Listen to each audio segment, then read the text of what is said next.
सुना और उन्हें हाथ कर दी। मगर फरिश्ता ने उनसे कहा, डरो मत, क्योंकि देखो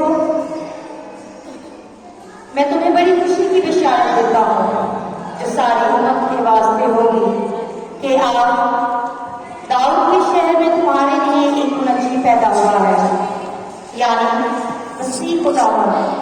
और इसका तुम्हारे लिए ये निशान है कि तुम एक बच्चे को कपड़े में लिपटा और चढ़नी में पड़ा हुआ पाओगे।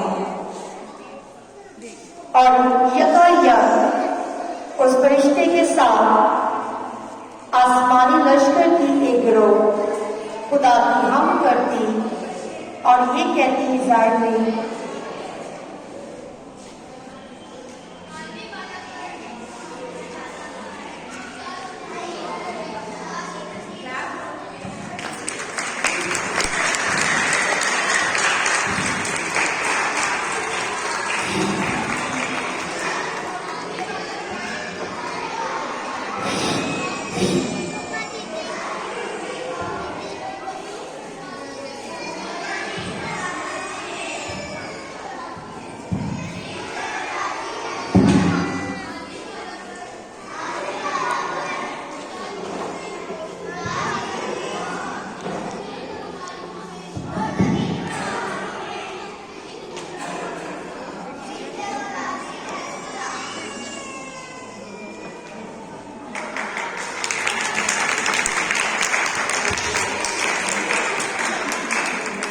जब फरिश्ता उनके पास से आसमान